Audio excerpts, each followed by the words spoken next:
గత 14 నెలలుగా బాంబు దాళ్లు, కాల్పుల మూతలతో చాన్నాళ్లుగా అట్టుడికిన లెబనాన్లో నవోదయం వెల్లివిరిసింది. అమెరికా మధ్యవర్తిత్వంతో హెజ్బుల్లా ముష్కర్లు, ఇజ్రాయెల్ మధ్య ఎట్టకేలకు కుదిరిన కాల్పుల విరమణ ఒప్పందం బుధవారం తెల్లవారుజాము నుంచి అమల్లోకి వచ్చింది. ఫలితంగా లెబనాన్లో ప్రశాంత వాతావరణం కనిపించింది. దాళ్లు నిలిచిపోవడంతో రాజధాని బీరూట్ సహా పలు ప్రాంతాల్లో ప్రజలు రోడ్లపైకి వచ్చి సంబరాలు చేసుకున్నారు. హెజ్బుల్లా ముష్కర్లు కొన్ని చోట్ల ఆనందంతో గాల్లోకి కాల్పులు జరిపారు. తాజా ఒప్పందం పశ్చిమాసియాలో శాంతియుత వాతావరణాన్ని పునరుద్ధరించే దిశగా కీలక ముందడుగు అవుతుందని ఆశాభావం వ్యక్తమవుతుంది. ఇన్నాళ్ళు ఇజ్రాయెల్ జరిపిన దాడులతో లెబనాన్లో సుమారు 12 లక్షల మంది తమ ఇళ్లను వదిలి సురక్షిత ప్రాంతాలకు తరలి వెళ్లారు. వారిలో అత్యధికులు దక్షిణ లెబనాన్ వాసులు.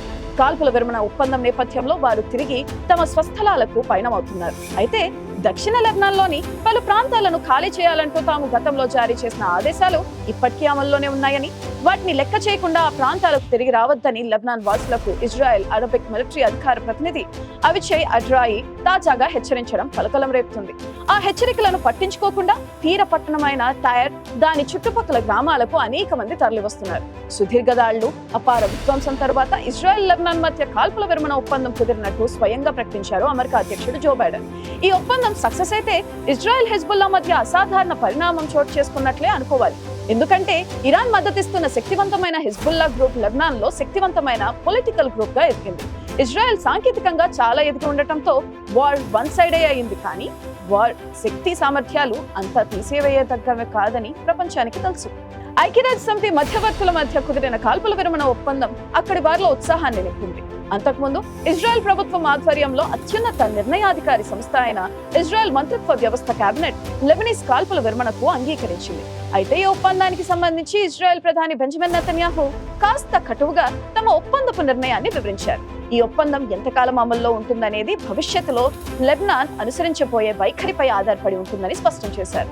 మేము ఈ ఒప్పందానికి కట్టుబడి ఉంటాం, కానీ ఉల్లంఘనలు జరిగితే మాత్రం తగిన ప్రతిస్పందన ఇస్తాం. విజయం సాధించే వరకు మేము ఏకంగా పోరాటం కొనసాగిస్తాం అని నెతన్యాహు హెచ్చరికతో కూడిన ప్రకటన చేశారు. ఇప్పటికీ గతంలో పలుమార్లు ఇజ్రాయెల్ ఇటువంటి సీజ్ ఫైర్ ఒప్పందాలు చేసుకుంది. కానీ హమాస్, హెజ్బుల్లాలు వాటిని ఉల్లంఘించారు. దాంతో ఇజ్రాయెల్ కూడా నేరుగా వాటిపై విరుచుకుపడింది. కానీ ఈసారి ఆ సంస్థల వెన్నుముక్కలు విరిచేయడం జరిగింది. దాదాపు పెద్ద నాయకులందరినీ హతమార్చిన ఇజ్రాయెల్ విషయంలో సదరు సంస్థలు మళ్లీ అలాంటి ధైర్యం చేస్తారా అన్న వాదన ఉంది. అయితే అలాంటిదేమీ లేదని, ఉగ్ర సంస్థలు తమను తాము మళ్లీ పెంచుకునేందుకు ఈ సీజ్ ఫైర్ పన్నాగం అన్న వాదన కూడా లేకపోలేదు. గతంలో ఇలాగే తమకు లభించిన సీజ్ ఫైర్ అవకాశాన్ని ఇరాన్ నుంచి ఆయుధాలు, నిధులు సమీకరించుకోవడానికి, వందల కిలోమీటర్ల సొరంగాలను తవ్వుకోవడానికి ఉపయోగించుకున్నారు. ఉగ్రవాదానికి అంతమన్నది ఉండదని, అది తాత్కాలికమైననే వాదన ఉంది. అయితే ఈ సీజ్ ఫైర్ శాశ్వతం కావాలని జో బైడెన్ కోరుకున్నారు. ఇప్పుడైతే అక్కడేమీ యుద్ధ విమానాలు రోద వినిపించడం లేదు. గుండెలు గుబులెత్తించే క్షిపణుల పేలుడు, శబ్దాలు వినిపించడం లేదు. ఎక్కడ చూసినా జనం డాన్సులు చేస్తూ పాటలు పాడుతున్న దృశ్యాలు కనిపిస్తున్నాయి. గత ఏడాది అక్టోబర్ 7న ఇజ్రాయెల్లో ఘోరమైన దాడి జరిగింది. ఆ తర్వాత పశ్చిమాసియాలో ఉద్రిక్తత మొదలైంది. ఈ వివాదం తర్వాత అనేక ప్రాంతాల్లో యుద్ధం ప్రారంభమైంది. దీనిలో ఇజ్రాయెల్ లెబనాన్ లో ఉన్న హిజ్బుల్లా వర్గం కూడా ఒకరితో ఒకరు ఘర్షణకు దిగారు. ఇజ్రాయెల్ హిజ్బుల్లా మధ్య జరిగిన యుద్ధంలో లెబనాన్ లో 3750 మందికి పైగా మరణించారు. 12 లక్షల మందికి పైగా ప్రజలు తమ ఇళ్లను విడిచిపెట్టారు. ఏది ఏమైనప్పటికీ ఒక సంవత్సరానికి పైగా జరుగుతున్న రక్తపాత యుద్ధం మధ్య యుఎస్ కాల్పుల విరమణ ప్రణాళికకు ఇజ్రాయెల్ అంగీకరించిందని చెప్పవచ్చు. పరస్పర దాళ్ల కారణంగా ఇజ్రాయెల్ పై కూడా దాళ్లు జరిగాయి. ఈ నేపథ్యంలో ఇజ్రాయెల్ ఉత్తర భాగం నుంచి 60,000 మంది తమ ఇళ్లను వీడి ఇతర ప్రాంతాలకు తరలిపోగా 80 మంది సైనికులు చనిపోయారు. తాజాగా యునైటెడ్ నేషన్స్ రిజల్యూషన్ 1701 ప్రకారం ఇజ్రాయెల్ బలగాలు దక్షిణ లెబనాన్ నుంచి వెళ్లిపోతారు. అలాగే ఇజ్రాయెల్ నుంచి 18 మైళ్ల దూరంలో తిష్ట వేసుకుని ఉన్న హిజ్బుల్లా బలగాలు కూడా లిటానీ నది తీరం నుంచి తరలిపోవాల్సి ఉంటుంది. వారి స్థానంలో లెబనీస్ ఆర్మీకి చెందిన 5,000 మంది సైనికులు వచ్చి చేరుతారు. లెబనీస్ తో కుదుర్చుకున్న ఈ కాల్పుల విరామ ఒప్పందం 6 నెలల పాటు ఉంటుంది.